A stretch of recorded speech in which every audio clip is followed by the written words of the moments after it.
De quem é a culpa das constantes derrotas do Palácio do Planalto no Congresso Nacional? É isso que eu, Francine Ferreira, editora-chefe de O Tempo, aqui em Brasília, vou tentar te responder hoje.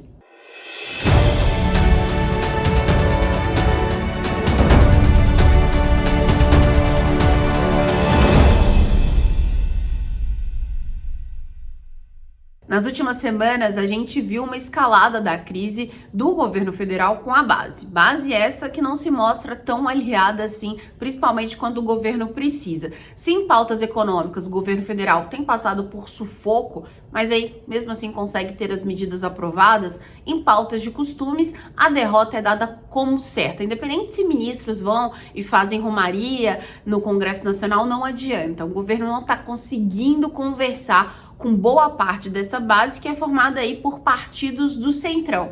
Parece que eles não levam muito em conta o fato de que esses partidos têm ministérios. Parlamentares, por exemplo, os de PP, União Brasil e também republicanos, e que contam aí com representantes na esplanada, com ministérios que têm, digamos que, orçamentos expressivos, na hora ali da votação do vamos ver, preferem ficar com suas convicções individuais e votar da forma que considera aí ser ideal. E isso para o governo está atrapalhando e muito, porque o governo, por mais que publicamente ali os líderes falam, não, tá tudo bem, não é derrota, a gente sabe muito bem que não é assim. E muito se tenta achar nesse cálculo de quem é a culpa. Muito se fala de uma reforma ministerial e tudo mais, mas nos bastidores ali do Congresso Nacional e do Palácio do Planalto, que muito tem se falado, é que tem um denominador comum, que é o próprio presidente Luiz Inácio Lula da Silva. Se antes ali, no primeiro e no segundo mandato de Lula, todo mundo falava que ele gostava de fazer o corpo a corpo com os parlamentares, se encontrar, jantar, churrasco, chamar a família e tudo mais, agora a coisa mudou aí, o cenário é outro. O presidente está muito mais reservado, não gosta mais de se estender tanto assim nesses compromissos e na hora de se encontrar, ele está preferindo conversar realmente com esses, digamos, essas pessoas responsáveis por fazer essa articulação, esse meio de campo entre governo federal e Congresso. Aí tem o ministro de Relações Institucionais, Alexandre Padilha, que o nome sempre está na berlinda, tem também o ministro da Casa Civil, Rui Costa, além dos líderes, o senador Randolfo Rodrigues, que é responsável pela conversa entre Planalto e Congresso Nacional, tem também José Guimarães, que é o líder do governo na Câmara, e o Jacques Wagner, que é o responsável por essa interlocução com o Senado. Dizem que o presidente se restringe a conversar ali com eles, a dar as diretrizes, só que pessoas próximas a esses líderes têm comentado justamente que os parlamentares, principalmente da base, têm sentido falta é dessa interação maior do presidente, até como ele fazia antes.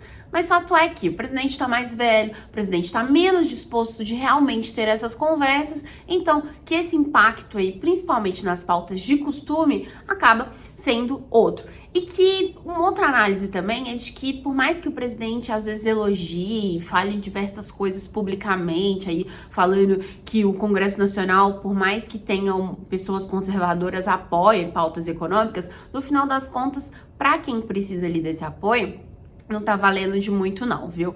Uma outra questão que é levantada é justamente sobre esses nomes que eu falei, mas aí a gente vai focar em Alexandre Padilha e Randolfo Rodrigues. Tem uma satisfação enorme em relação aos dois, que falam que no final das contas eles não têm aí poder na caneta e que gostam de falar e de comentar muito, mas na hora de fazer, na hora de articular, a situação acaba sendo outra. E o que se vê é que tem uma espécie de desautorização entre o que um fala e que o outro determina. Então, digamos que quem está fazendo parte do que seria esse gabinete, essas lideranças, esse grupo, melhor dizendo, que iria aí realmente cuidar dessa articulação com o Congresso Nacional, nem mesmo se entende. Então, o Zé Guimarães, por mais que na Câmara é muito respeitado, tudo, no final das contas aí para os deputados e parlamentares o que eles falam, olha, não adianta, porque querendo ou não a gente está insatisfeito com o Padilha. No Senado a mesma coisa, os senadores gostam do nome do Jacques Wagner.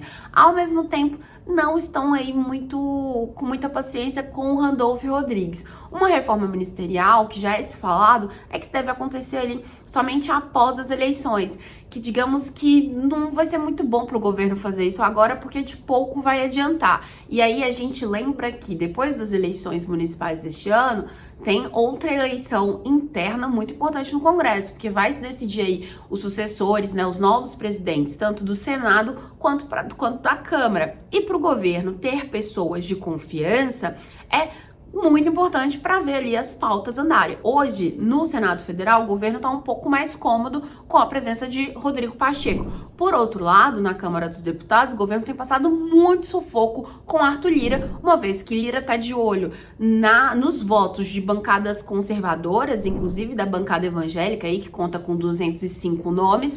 Então, obviamente, ele também está tentando se aproximar mais dessas pautas de costume. A gente tem visto toda essa discussão em relação ao PL do aborto.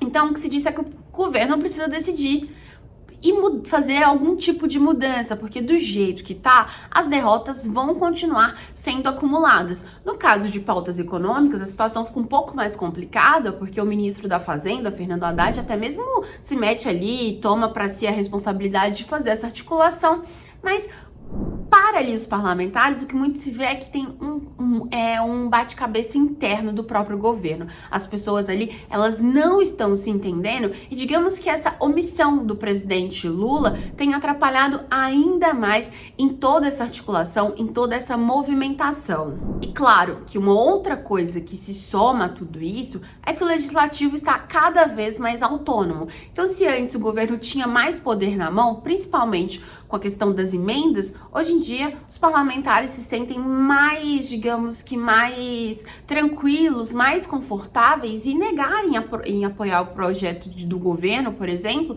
justamente porque contam aí com emendas impositivas. Então o governo, nesse momento, o que se fala, inclusive que eu tenho conversado com o que a gente chama aqui de assessores palacianos, é justamente de que o governo no momento está tentando fazer, digamos que recalcular essa rota, de tentar entender, de tentar aprender a lidar com esse novo Congresso que está mais autônomo, tem mais tem mais opções e justamente tem utilizado muito mais as redes sociais para conseguir chegar no seu eleitorado. Então, se antes era preciso enviar dinheiro para obra, se antes era preciso esperar o governo autorizar, hoje em dia os deputados podem utilizar das redes sociais para mostrar ali o que está fazendo no dia a dia e ao mesmo tempo também de cobrar o governo, de falar, olha, se não está chegando dinheiro para obra é porque justamente o governo federal não autorizou. Então o que a gente está vendo aí é um jogo de xadrez e no momento o presidente Lula e os seus auxiliares tentando entender